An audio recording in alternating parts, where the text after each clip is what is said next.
This week on Arizona Illustrated, we take a look back at our summer and the monsoon from nearly 9,000 feet. A look forward at summers to come. Yep, it's going to get hotter. A place striving to change the culture of care, and the flood of '83 from the vault.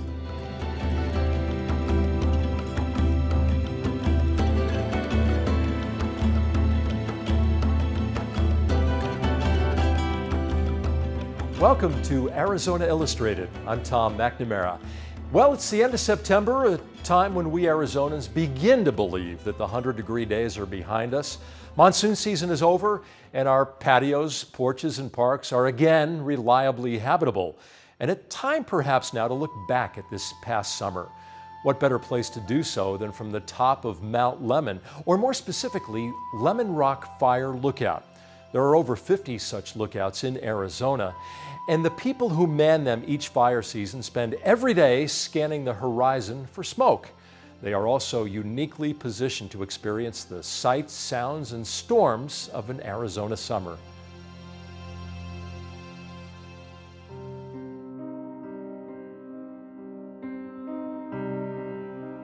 Once it starts getting dark, I like to have finished eating, have everything cleaned up, and then I read or correspondence with family because this is isolated. I do not have television up here.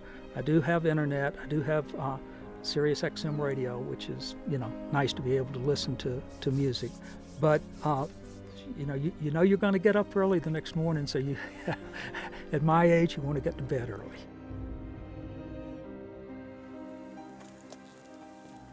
Mac Tippins left his home in South Carolina in April. By June, with the 2014 fire season 2 months old, he was quite comfortable in his new home at Lemmon Rock Lookout in the Santa Catalina Mountains north of Tucson. The length of his stay and the length of the season itself are based on the risk of fire. And that will be defined by the monsoon, how long it lasts, how wet it is. Will it be August 31st? I don't know. Will it be September 15th? I don't know, but somewhere in that range. 2014 was Tippins' first fire season at Lemmon Rock Lookout. He spent the previous 5 seasons in Oregon's Deschutes National Forest. I had a 3rd grade teacher who used to chide me for looking out the window. I did send her an email a couple of years ago, and I said, I remember you chiding me for staring out the window, but I just wanted to tell you I did become an airline pilot, and I did look out the window a lot in that job. And I am a fire lookout now, and that's one of my primary responsibilities is to look out the window. So, the 15 by 15 space is filled with the tools of fire spotting, as well as some basic amenities to allow the lookout to stay at his or her post for days at a time. Running water, hot and cold, electricity. Tippins spent the summer watching for puffs of smoke in the large stretches of Coronado National Forest that are visible from Lemmon Rock. We refer to what we see from the lookout as a smoke, as opposed to a fire, because normally you don't see any flames. The primary tool in almost any fire lookout is going to be this instrument here. This is called an Osborne Firefinder. I'm going to align this vertical. The firefinder allows the spotter to find the exact direction of the fire from the lookout, often called the azimuth. That azimuth, which is a true azimuth as opposed to a magnetic azimuth.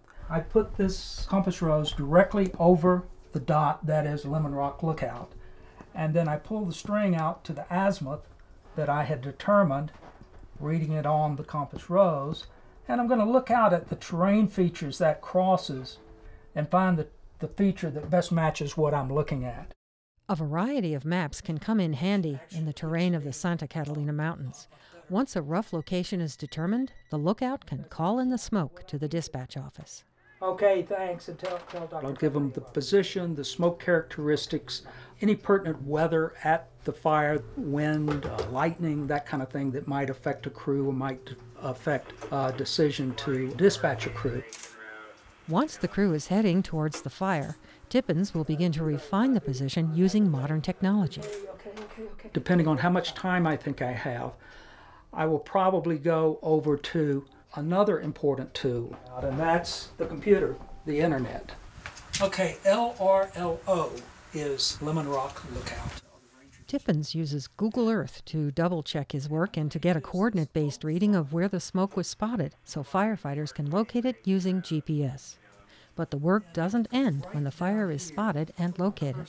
Over the pin, 32 degrees, 25. As far as my responsibility on that particular fire that I've reported after I have given them an initial position and perhaps a refined position, then I have a responsibility to keep watching it, determine any changes in smoke characteristic, weather, fire characteristics, or that type of thing. There's a whole lot of satisfaction in spotting a fire, spotting a smoke, and getting a crew on it, and that crew gets on it and they say two things. They say it's right where the lookout said it was, and they say it's a spot fire, less than 1/10 of an acre. While the work comes fast and furious when fire is spotted, those moments were few and far between this season, thanks to the strong rains that came at the start of the monsoon. So Tippins spent those slow moments by taking pictures of the unbelievable sights on Mount Lemmon. I did get some interesting shots as far as to see what it looks like from the lookout, and occasionally you can get a shot with the camera outside. What I'm considering the best photo of the season was on Memorial Day, and there was a lot of drift smoke in the air from a fire north of us. It was striated, it was layered, and the sun was rising in that striated smoke. And then, of course, Tucson itself down there, it just is a bejeweled masterpiece from that elevation at night. These roll clouds would come in, they would hit that steep slope coming up the rock, and it would come whooshing up there, literally whooshing, and you could hear it coming through the pines, and then the temperature would drop. Those fast-moving clouds were a sign that the monsoon had arrived. In the lookout, you are in the storm. You are in the lightning, and it's popping all around. It's popping below you, above you, behind you. First strike is kind of, that's the dam bursting, because it's usually going to come fairly intensely after that. Sometimes it gets so close that you just, the pucker factor gets real high. You just find somewhere to sit and say, okay, this shall pass. A lot of times you would be enveloped in the clouds and lose all your visibility, and then the lightning's extremely interesting, because then it's just blinding, amorphous. You don't know what direction it's really in. Once you have had lightning move through and you start the whole regime of looking for smokes from lightning fires, time moves faster than at any other time in the lookout. Tippins didn't see any large fires this season in Lemmon Rock Lookout, thanks to the wet start of the monsoons. Well, in a word, the season was short, which I guess is good. But I will tell you this, it could have been the other way. If we had had lightning, if the monsoon had come in dry, with a lot of lightning and not a lot of precipitation, we would have been in trouble. But, thank goodness it was wet. Mac Tippins traveled back to South Carolina in early August. He'll return to Lemmon Rock next spring.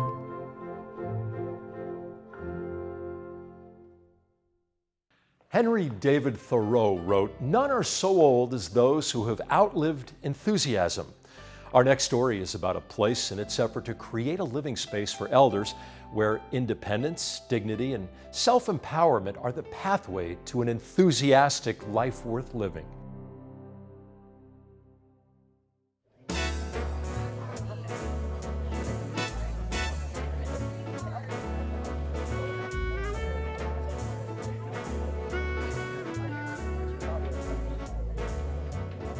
The United States has about 45 million people who are 65 years old or older, and their numbers are rising rapidly.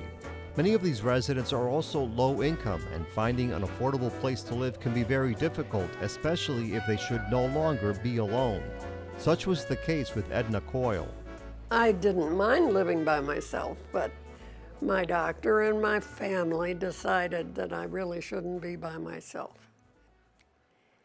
Sometimes I really miss my house, but I've been here for so long. This is my home now. Edna Coyle has been a resident at St. Luke's home at Midtown Tucson for 20 years.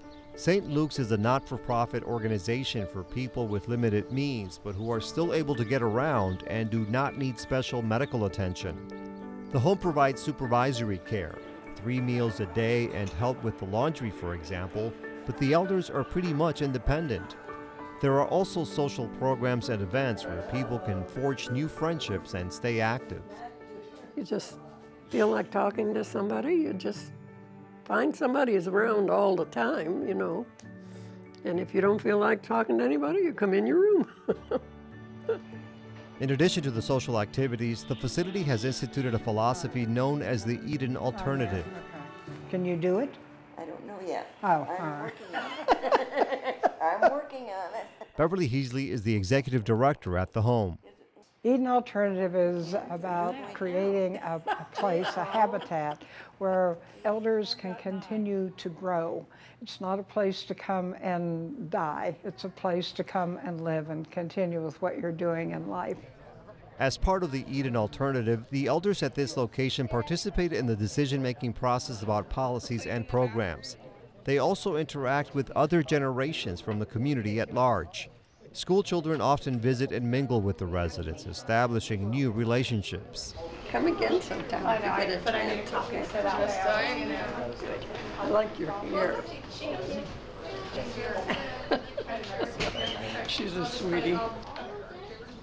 The Arizona Center on Aging at the University of Arizona is also involved in cooperative efforts with St. Luke's, making it the first academic Eden Model assisted living facility in the nation. We think it's very important that healthcare professionals are trained to work with elders. So we've linked up with the College of Nursing, the College of Pharmacy, the College of Medicine, Public Health. We also have dental assistants from our junior college, legal and other students who join in and have clinical encounters at St. Luke's home. And it's all about the elders teaching the students and the students teaching the elders. This cooperative effort to train people is motivated in part by the growing need for healthcare professionals who are trained to work with elders in or out of affordable living facilities. According to the U.S. Department of Health and Human Services, there will be more than 70 million people who are 65 or older by 2030. That is more than twice the amount in the year 2000. We could use in Tucson probably 6 St. Luke's homes. Another aspect of the Eden Alternative is subtle and inconspicuous. Living, breathing plants replace fake ones. The plants are placed throughout the interior of the home and provide a growing canopy outside. Dr. Bill Thomas, who started the Eden Alternative, talked about the studies that were done with NASA and that it was important to have live plants, not fake plants. And that's part of what's so beautiful in our gardens. And a tagline of the Eden Alternative is, it's better to live in a garden. You think she'll ever learn to say I love you? The plants are being joined by a growing collection of animals that are taking up residence under this roof. They bring their own color and characteristics to the community's makeup. For Dave Doherty, the chance to keep a small pet in his room has been a blessing. Buddy has changed my life. I've always been kind of a rough character, you know, not tough, but just kind of upset all the time and angry. And he has changed that. What it's about is taking care of something, a living thing, and it gets you out of yourself to where you ain't all up in yourself going nuts. Like, buddy, you're a good boy. Everybody gets a kick out of the birds. They really do. And Dana has a little Chihuahua, that he brought with him, but it's like this, you know, tiny thing. Hello. Having him here is a wonderful thing because I didn't want to spend the rest of my life without him. He's a big asset. I'm welcome in anyone's room as long as I bring him along. He's like the mascot for the whole group. Resident David Squires is a longtime Tucson DJ, better known as Kid Squid to listeners of community radio station KXEI. Squires shares his knowledge of music and movies by hosting a weekly event for fellow residents. Truly one of the loves of my life. My show's called Mystery Jukebox because you never know what I'm going to play next. Long Way to Tipperary. Oh, that's a good one. This one's from World War I. It's a long way to Tipperary, it's a long way to go. I think the more you appreciate music, the more you appreciate the human condition, and more tolerant you are, you know, to people, because it's a universal language. My wife and I both had uncles that served in France. Both got gas. Oh. And whenever I hear that song, I always think of my Uncle Tony. I tell you what, everyone has a story, lots of stories.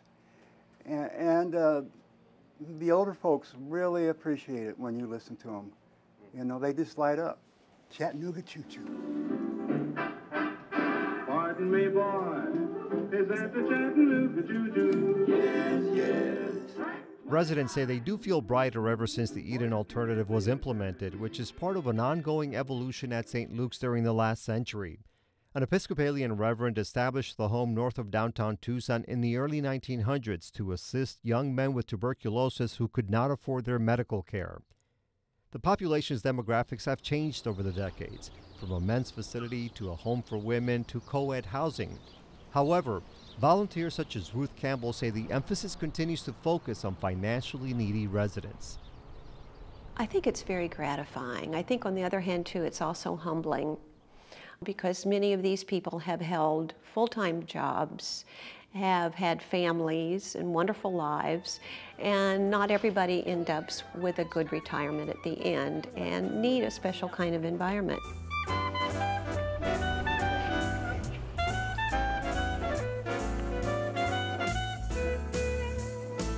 People are friendly and you have your own things around you, and it's really homey, and I love that about this place. 20 years worth.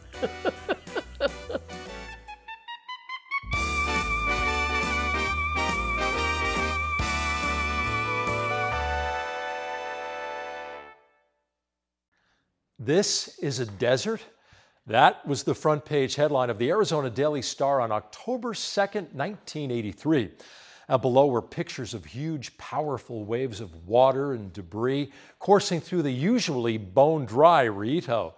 Between September 28th and October 2nd, Tropical Storm Octave steered wave after wave of rain over the state, destroying nearly 3,000 buildings, leaving thousands homeless, and claiming the lives of at least 13 people.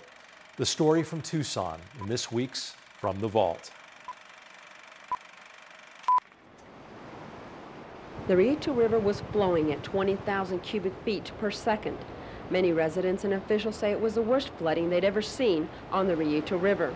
About 80 people were evacuated from this apartment complex over the weekend.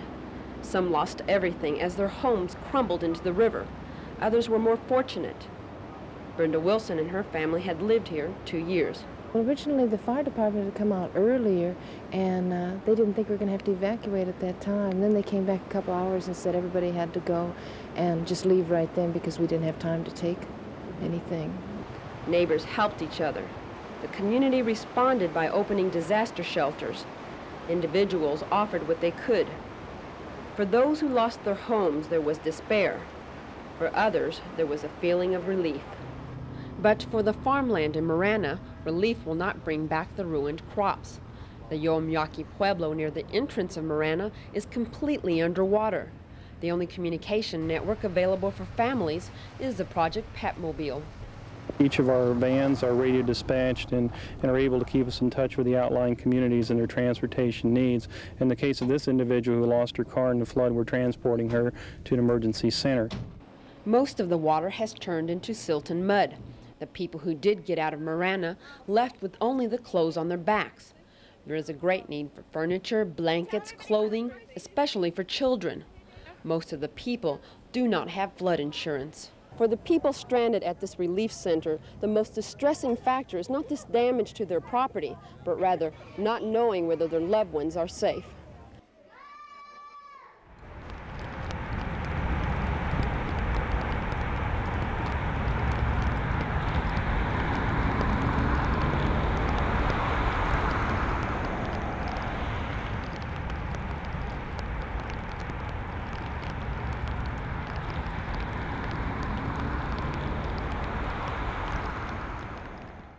Imagine it's late June, it's the third or fourth day of record temperatures exceeding 100 degrees, and you wonder, is it getting hotter every year?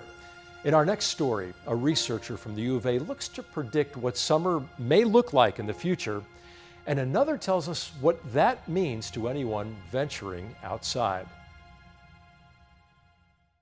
The weather today is absolutely horrible. It says it's 102 right now. It's hot, and I know that it gets hotter every year. But it's a dry heat, they say, and that's supposed to be a good thing. It's cooling outside. I hate this weather. Sweaty. Arizonans know that the temperature is a force to contend with in the summer. Global climate is changing, and here, in the metropolitan areas of the Southwest, people are feeling the heat. There's really no place in the country that sort of escapes from the projected impacts of climate change. Greg Garfin is a climatologist working at the University of Arizona. He's also one of the lead authors of the 2014 National Climate Assessment. This particular National Climate Assessment is the most comprehensive climate assessment that's ever been developed for the United States. And in the National Climate Assessment for the nation as a whole, we demonstrate that climate change is happening now. It's not just a problem for the future. It's affecting Americans all throughout the country. The National Climate Assessment is divided into regions, each with its own set of characteristics and challenges. The Southwest is no exception. Here, higher temperatures, drought, and insect outbreaks, all linked to climate change, have increased wildfires. Declining water supplies have also made it difficult for urban centers to cope with the increasing temperatures. The combination of increasing temperatures, along with the way that urban areas amplify heat, the so-called urban heat island effect, those all lead to increasing risks to public health in terms of extreme heat, and extreme heat is the #1 killer, weather-related killer in the United States, and Arizona is the #1 affected state.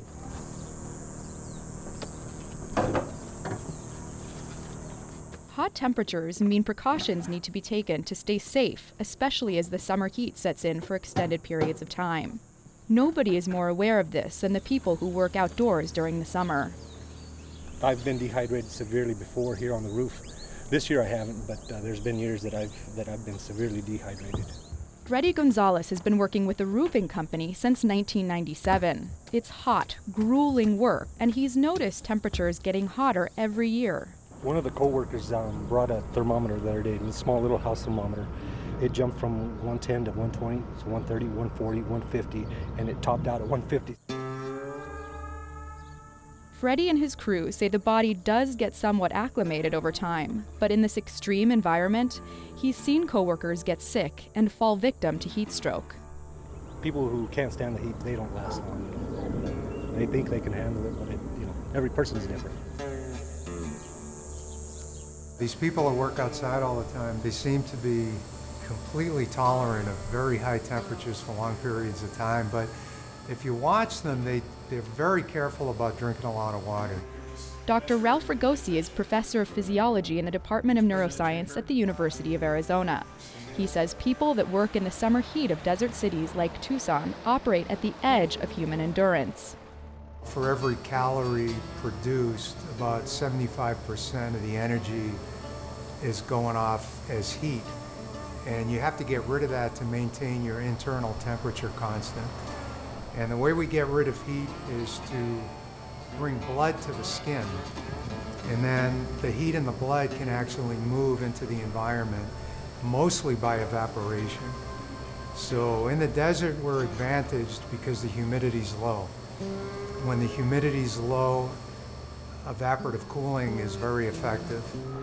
While exposure to high temperatures can be extremely dangerous, the body has evolved the ability to adapt over time. Within 7 to 14 days of exposure, it can actually become acclimated to the heat. You start to sweat at a lower temperature, so you bring in the cooling system sooner. And also the amount of sweat produced by your sweat glands increases. So I guess that can be the new Tucson status symbol, is having a low sweat threshold. There is a limit. Heat stroke is common, and if left untreated, the condition can be fatal. There's a terrible competition between the blood flow going to the skin surface, but as a result, you have less blood going back to the heart. Your blood pressure falls, and if your blood pressure falls enough, your brain function is compromised, and you often lose the ability to thermoregulate at all. So the temperature spikes up to very high levels, and it can actually damage brain tissue, and that's what can kill you. It's hot out there, and according to the National Climate Assessment, the Southwest is expected to get even hotter, and in its southern half, significantly drier. But there's also the silver lining side of things, and something that I've noticed in my work in the Southwest is that people are waking up. We have really important opportunities to reduce the root causes of climate change, the heat-trapping greenhouse gases that we put into the atmosphere, as well as trying to reduce the expected risks of climate change through preparedness and planning.